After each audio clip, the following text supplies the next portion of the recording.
Assalamualaikum warahmatullahi wabarakatuh. Alhamdulillah berjumpa kembali pemirsa YouTube. Bersama saya tetap di channel Arjuna Juwana. Di sini kita bisa belajar bersama seputar video tutorial, tips dan trik, game edukasi, serta inovasi-inovasi dan kreativitas dalam dunia pendidikan. Kali ini saya akan berbagi tutorial seputar Google Classroom, bagaimana kita nanti bisa memanfaatkan Google Classroom untuk belajar maupun mengajar online, dimana saat ini kita sedang menghadapi pandemi COVID, dan saya berharap semoga pandemi COVID ini segera berakhir sehingga kita bisa menjalankan kehidupan secara normal, khususnya bagi para siswa dan guru. Baik, untuk tutorial ini nanti saya akan menggunakan HP Android untuk mempraktekkan bagaimana menggunakan Google Classroom baik sebagai siswa maupun sebagai guru.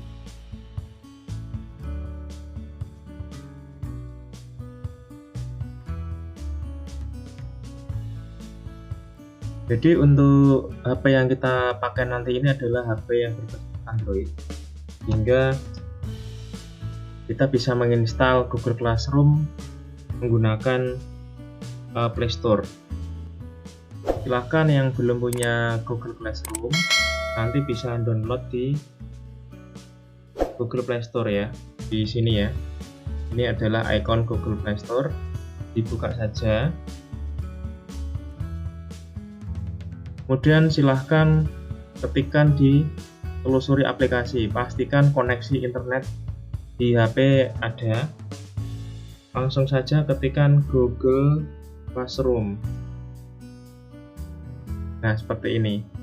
Jadi kalau sudah ada, nanti akan ada tombol buka. Ini artinya aplikasi Google Classroom sudah ada di HP kita.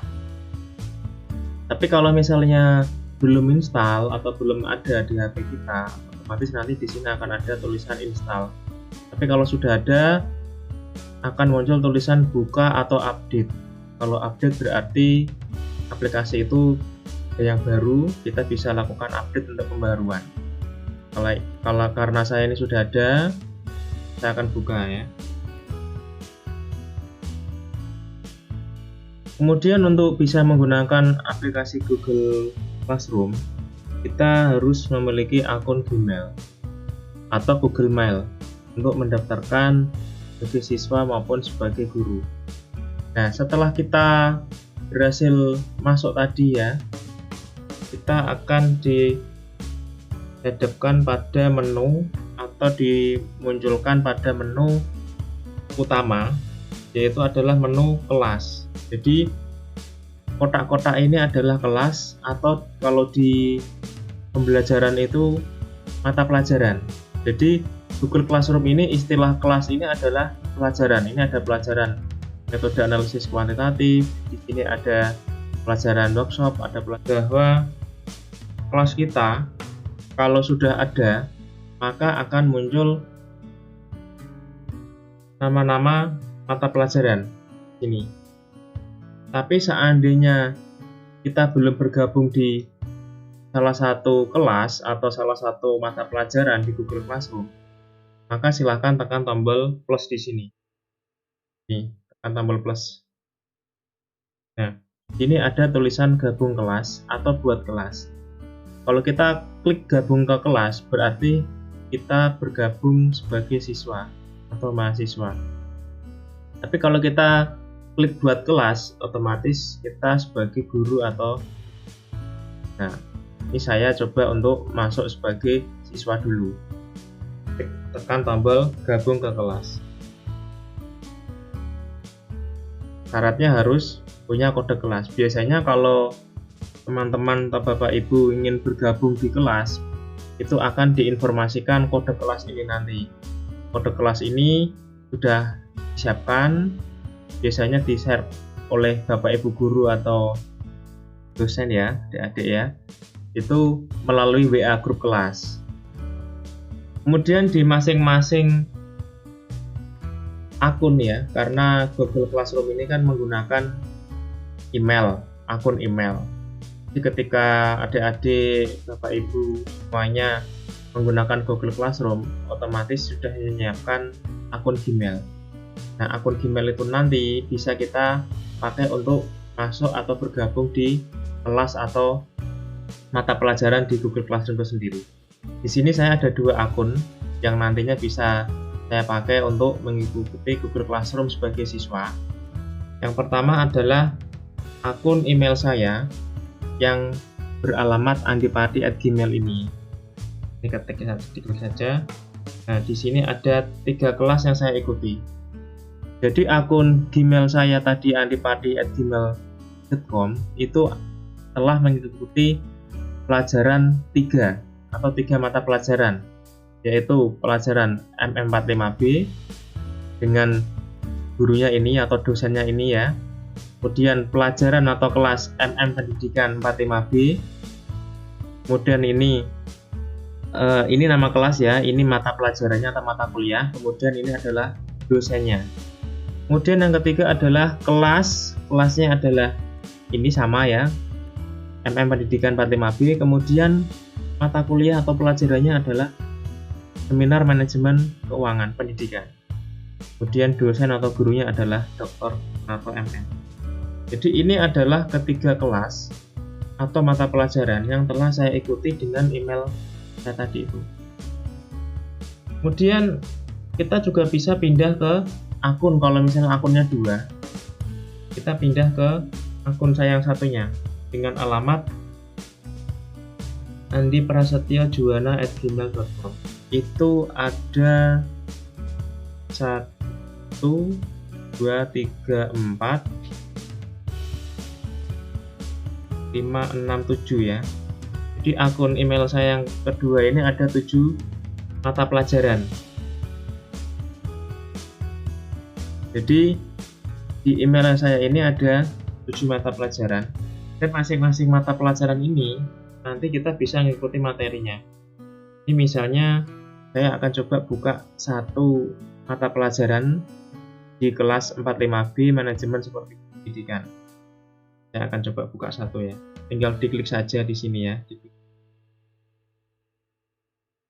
Nah, di sini ada beberapa materi, kemudian ada juga tugas. Jadi kalau misalnya sudah ada materi, nanti akan muncul di halaman depan sini. Baik materi maupun tugas nanti akan muncul di halaman depan ketika kita sudah mengeklik kelas tadi itu atau mata pelajaran.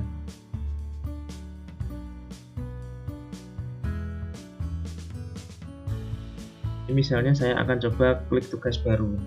Nah, di sini ada keterangan praktek supervisi pembelajaran atau di sekolah. Nah, di sini ada judul tugas. Kemudian di sini ada materinya, materi tugasnya apa atau detail tugasnya. Narasikan praktek supervisi pembelajaran yang terjadi di sekolah saudara. Kemudian di sini ada lampiran.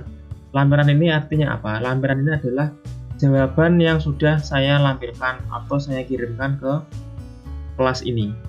Ya, karena guru ini sudah memberikan tugas ya, atau dosen ini sudah memberikan tugas, maka saya melampirkan hasilnya atau melampirkan tugas hasil itu, jawabannya. Kalau ini nanti misalnya tidak ada atau belum dilampirkan tugasnya, maka akan muncul lampirkan. Tapi karena sudah ada, ini bisa dilihat sudah ada tugasnya. Kemudian saya akan coba untuk masuk ke kelas yang saat ini saya belum mengumpulkan tugas. Kebetulan saat ini ada tugas ya, itu belum saya kumpulkan. Nah, di sini MAK ini. Nah, di sini ada beberapa tugas dan materi. Jadi di sini ada keterangannya materi baru, berarti ini adalah materi. Kemudian di sini ada tugas baru, ini berarti adalah tugas. Jadi baik materi maupun tugas itu sama masuk di halaman depan di masing-masing pelajaran. Nah, misalnya saya akan buka materi baru, memakai moderasi. Ini saya. Di sini ada banyak sekali materi yang baru saya pahami ini ya. Jadi kita sebagai siswa atau mahasiswa bisa membaca materi yang disampaikan oleh guru atau dosen. Kemudian kita juga bisa menambahkan komentar pas dengan cara klik tombol di sini ya. Misalnya terima kasih Pak atas materinya. Seperti ini, kemudian dikirim. Jadi Google Classroom memungkinkan interaktif antara guru dengan siswa atau mahasiswa dengan dosen. Nah, di sini sudah ada keterangannya. Nanti kalau misalnya guru atau dosennya membalas komentar ini di kelas, maka nanti akan muncul juga. Jadi saling seperti forum itu ya, chatting.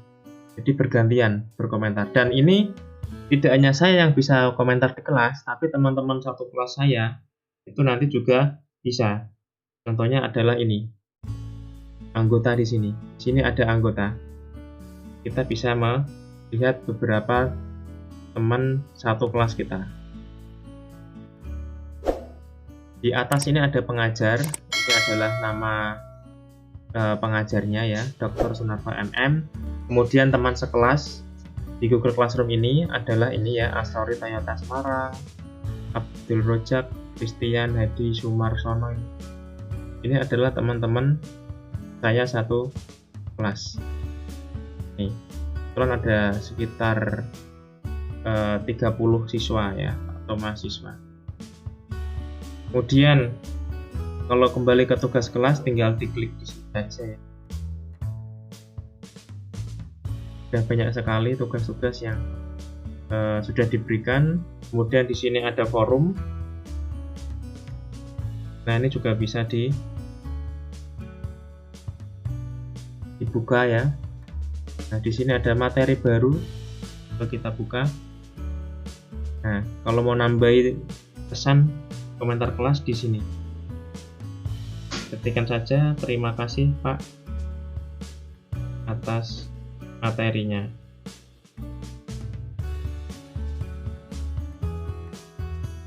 Nah, seperti ini.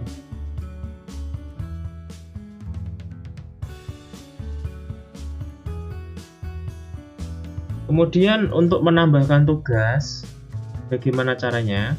Untuk menambahkan tugas, kita pilih salah satu ya, tugas ini. Kemudian kita tambahkan pengiriman tugas. Jadi saya akan masuk ke tugas baru, namanya tugas baru teknik selisih mutlak. Ini saya akan, kebetulan saya belum mengirimkan tugas ya, deadline-nya malam ini. Kita klik, kemudian di sini ada tugas Anda. Nah, tentunya ketika kita atau saya mau mengirimkan tugas, saya sudah siapkan filenya sebelum saya akan melampirkan. Artinya saya sudah siapkan filenya, sudah saya kerjakan, baik itu dalam bentuk Microsoft Word, file Microsoft Word, atau dalam bentuk PowerPoint, atau dalam bentuk Excel, atau dalam bentuk file yang lainnya, tergantung dari permintaan guru. Kalau sudah siap, silahkan diklik tugas Anda di sini. Nah, di sini ada tambahkan lampiran. Nanti diklik saja tambahkan lampiran. Nah, di sini bisa kita pilih mau melampirkan tugas menggunakan media apa. Kalau kita mau melampirkan file tugasnya menggunakan Google Drive yang sudah tersimpan di Google Drive online, Google Drive, klik aja ini. Atau berupa link, ya, misalnya link gigi.gigi atau link bit.ly dan sebagainya. Atau kita mau ngupload file yang ada di dalam komputer atau di dalam handphone Android. Ini diklik saja di sini, atau ambil foto dan sebagainya. Ini adalah contoh cara melampirkan. Kemudian saya juga bisa menambahkan komentar pribadi. Di sini misalnya, terima kasih Pak, tugas sudah saya kirimkan, mohon bimbingannya atau mohon koreksinya. Bisa ditambahkan di sini. Begitu untuk tutorial sebagai siswa menggunakan Google Classroom. Jadi sudah bisa bergabung di kelas, kemudian melihat materi, kemudian mengirimkan tugas, dan berinteraksi menggunakan pesan di kelas, forum, kemudian melihat anggota atau teman-teman sekelas. Silahkan kalau ada pertanyaan terkait dengan cara bergabung di Google Classroom sebagai siswa, bisa silahkan diketikkan di kolom komentar. Kemudian saya akan lanjut untuk bagaimana cara kita sebagai guru ya, atau sebagai dosen untuk membuat kelas. Kalau tadi adalah bagaimana cara kita untuk mengikuti kelas atau mengikuti pelajaran sebagai siswa atau mahasiswa di Google Classroom. Nah, sekarang bagaimana kalau posisinya adalah sebagai guru atau sebagai dosen? Nah, caranya gampang. Jadi tinggal masuk ke halaman depan. Karena saya akan pakai akun saya yang ini ya.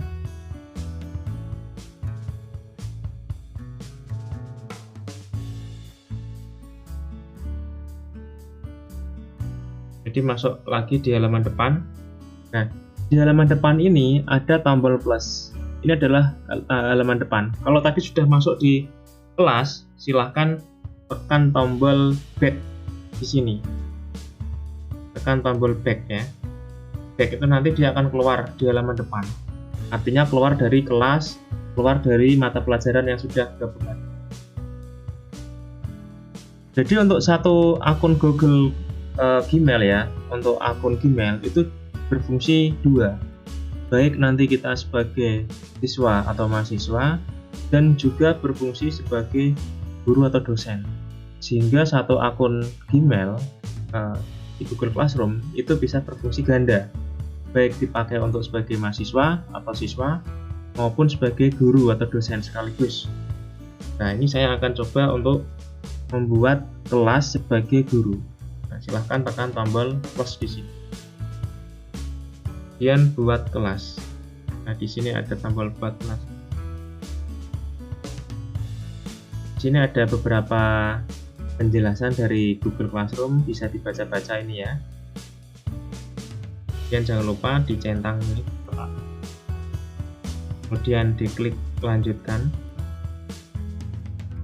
Kemudian di sini nama kelasnya dibuat, misalnya nama kelasnya adalah 10 GPIB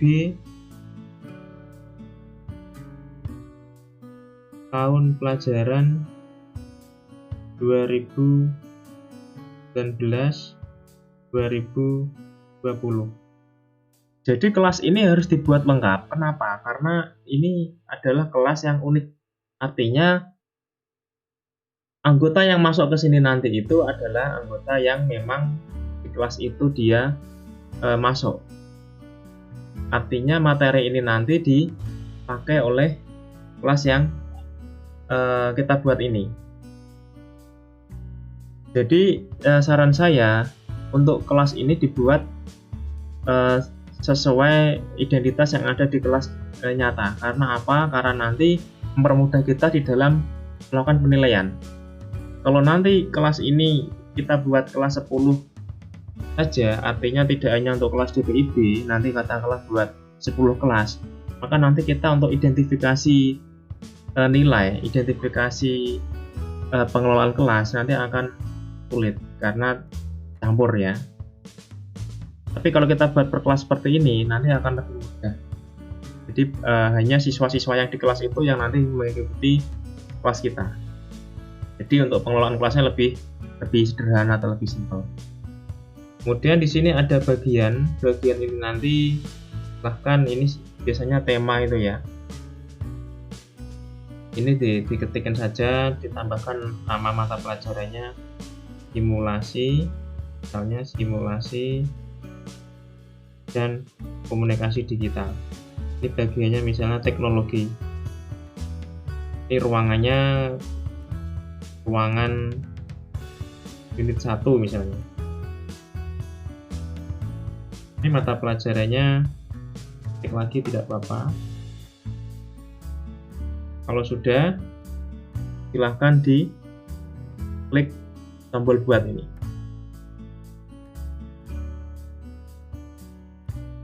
Nah, ini adalah proses membuat kelas.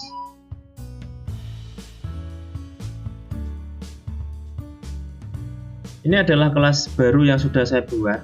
Jadi ini adalah nama kelasnya, 10 DPIB tahun pelajaran 2019-2020, simulasi digital. Bidangnya adalah teknologi. Kemudian di sini ada bagikan dengan kelas. Ini artinya kita akan membuat kelas ini bisa digabungkan oleh atau dimasuki oleh para peserta atau digabungi oleh para peserta. Caranya tinggal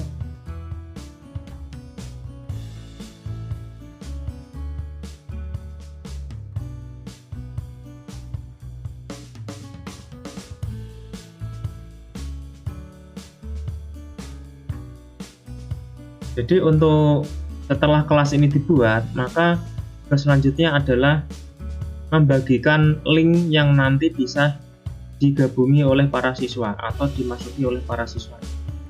Caranya di sini ada tombol setting seperti roda gigi ini ya. Silakan ini diklik. Kemudian di bawah ini ada tulisan kode kelas. Ini yang nanti akan kita sampaikan ke para siswa yang akan masuk di kelas ini. Nah, ini silahkan klik saja ya kode kelasnya. Nah, ketika kita klik satu kali di sini, maka akan disalin ya, artinya sudah disalin.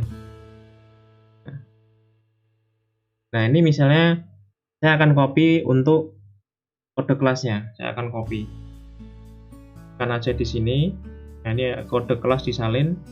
Kemudian dipaste ini ya. Nah, ini sudah ada masuk.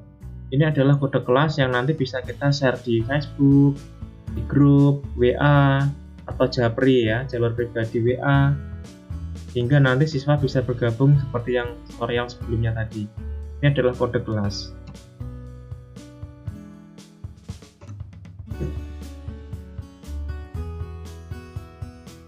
Kalau sudah, jangan lupa disimpan.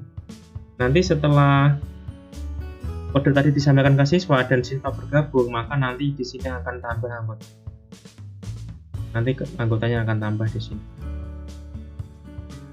Misalnya saya akan coba ya, saya akan masuk ke akun saya yang kedua, saya akan gabung di kode kelas tadi yang sudah saya kopikan. Saya akan tekan tombol plus di sini. Gabung ke kelas. Saya akan masuk ke kode yang kelas tadi yang saya buat ya.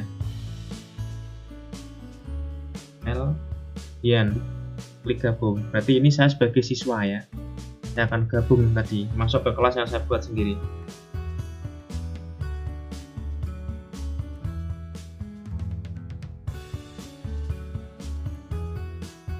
Nah, ini sudah ada.